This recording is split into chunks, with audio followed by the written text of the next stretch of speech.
Welcome to the Manager Matt podcast show. I do hope you are well and delivering results through your team.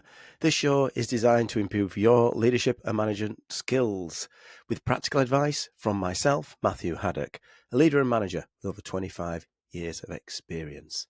This week's show, I want to talk about you being busy, and why you should stop it. But before we get into it, if you could please do me a favour and subscribe to the show, like it, comment and share it. It would really appreciate it, and we would get the message out to much more people who really need it. You know what it's like when you've got a poor leader or a poor manager. You really need them to have some advice and help, so please share it with those. And of course, whilst you're there is the Lean Business Improvement Show, which is also around focusing on improving businesses by removing waste and making the customer experience that much better.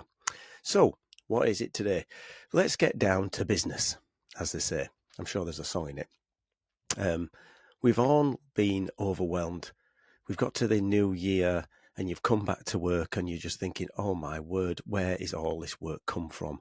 I wish I'd have done it before the end of last year. Or you've come back from a holiday and realised that mountain of work that you left, nobody else has done it. Surprise, surprise, no one else has done your work. Hey.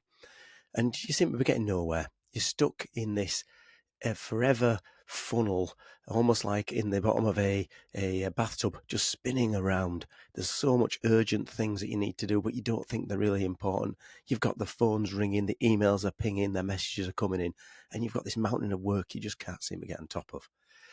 You're not on your own. If you go ask anyone, and if do it this afternoon when you're walking around or this morning, whenever you're listening to this, ask someone, how are you? How's things? How's work? What will they say? They'll say, busy, just busy. You know, it's like it's busy. That could be bred into us. You know, when people ask you, you're busy, you don't want to say, no, I've got nothing to do, if I'm honest, really. Yeah, I turn up to work, but to be fair, I'm not sure why they really pay me. I just come. Obviously, that's not going to be great for your career. So you do say it, but I'm sure majority of times you feel that you are a busy person. And busy is not the answer you should be saying. You might be busy, but you're not being effective. You're not being efficient. You're not adding real value. Let's face it, if hard workers was the measure of success, the measure of wealth, then all those people out there, the ones who fix the roads, the healthcare professionals, the school teachers who work those hours that they do, they'd be the one with the wealth, wouldn't they? They'd have the LA big house with all the fancy stuff. You know, that's not how life works. Hard graft can get you so far, but most of the time the people working hard are not the people who are getting the rewards. So how do you change? Well, if you're on this show and you're listening as a manager and a leader, which most of you will be, you know that if you are being busy doing non-urgent, non-important things, then realistically, you're not adding value. And of course, it's easy to slip into doing those kind of jobs because they're there. And a lot of times, they're the stuff you're good at. So stuff that's not really your pay grade now, you might like diving in and doing. It makes you feel like your days are full, that you're doing all this really kind of busy stuff and you don't have a minute. And I know, and you'll probably know, when you walk into work, you can tell who the people who are there constantly. They come to work early and they stay till late, and they always seem to be so busy. But are they? Are they actually adding any value? Are they really doing what they should be doing? Or are they doing somebody else's work? So how do you fix this idea of being completely under the cosh, totally busy, but without really adding value? Well, there is the old matrix, the 2x2 box, which is a great starting tool to look at. It's the Eisenhower matrix, if you want to look it up. And it really says urgent and important on each side. So some things that are very urgent and very important, you do first. Things that are not important and not urgent, you should be looking at get rid of. That box matrix is a great start for you to look at and say, what should I be doing? What is urgent? And I've done that with some of my clients where I've stood there and we put a notepad up on the wall with the sticky notes, and we've wrote down everything that they think they should be doing or they are doing. And then we go through and we say, is this important? Does it push forward the business? Is it really urgent? If it happened in the next day, Is it the end of the world if it misses it, or can it be done by the end of the week?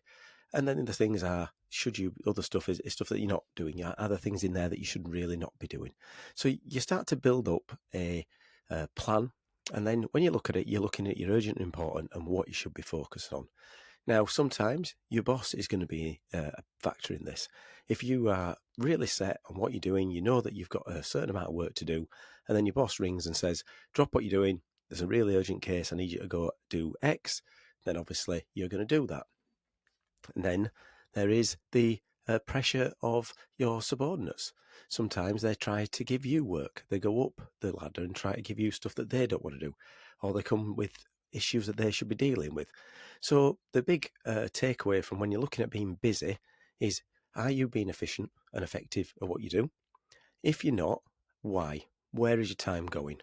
Do you actually know how your day should be structured? The amount of professionals I work with, and they don't have a structured day. They go, oh yeah, I've got things to do. I'm not sure what I'm doing. My diary's quite empty. I'm waiting for the next meeting to drop in. So I'll just do whatever is there, or whatever email comes in first. So there you have a very unorganized way of dealing with this pressure of being busy in business. What you've got to do is say, I'm going to structure my day. And I know the people out there going, oh, I'm just not into that kind of structure. I'm kind of a free spirit. That's brilliant if you've got a hobby or you work for yourself and you're someone who doesn't mind not really delivering well. But if you want to be a high performer who delivers well and does the role that they're doing and maybe goes further, you are going to have to put your own structure. You're going to have to look at how your days, weeks are structured. So what I would be doing is, the first thing you should be doing is looking at your calendar and looking at what meetings you've got, what the things you should be doing, because some of those meetings won't be important and urgent. Use that idea of important and urgent, and then structure time in your day to do the things that really are adding value for the business. What they are really paying you to do them first, getting them done. If there's things that are landing out of the blue from your boss, have a conversation with the boss. If it's more than once every sort of week or maybe 2 weeks that these important and urgent things drop in, if they're coming every day, then there's an issue. There's an issue of what jobs you should be doing and what jobs should be done with elsewhere. So have the conversation in your next one-to-one with your boss and talk through those issues. If you are going to be given work from them, and that's totally normal for a boss to give subordinates work, you need to adjust and say, look, boss, I am full. This is the work I am working on. These are the projects I've got. This is the urgent and important things that I feel. But let's work together. Is there something in here that I've missed? Should I be dropping some of these out? Can you give me some guidance? Because when you're giving me these other works, it's throwing these other projects back, which means I'm not delivering and I'm not being efficient. I'm sure that person would respect that conversation. If it's with your subordinates and they're trying to give you work, well, of course, that's another conversation you need to be having with them. You need to be discussing why you feel this work should be remaining with them. Maybe setting a very simple structure for those to say, these are your jobs to be done. These are the roles I've given you. This is your expected workload. I would like an update on them every week. We'll have a project meeting and we'll discuss it. If you get stuck in between there, then I can schedule some time, but you can't just walk into an office and say, can you look at this, boss? Because I have this work to do, and it's very important that we have our lines of communication. So again, a very adult conversation with the other ex to discuss what they want to do. I think the takeaway from today is being busy is not how you should be working as a professional manager. You should be structured. You should be getting your day structured. You should be able to cope with the odd curveball. But if it becomes too unstructured, then you're not going to add value. You're going to slip into doing unimportant and unurgent things. And that will not deliver the results you want. Right, well, one of the results I want from you today is for you to email at managermattpodcast@gmail.com so you could tell me how good or bad this episode is. If you're watching on YouTube, please subscribe, as I said earlier, like, comment and share. But also, if you do really feel that there's a subject that you want me to talk of, pop it in the comments. Let's have a conversation around which areas you feel that I could help you, guide you, and give you some of my knowledge. Well, that's it for Manager Matt this week. Thank you so much for listening and watching, and goodbye.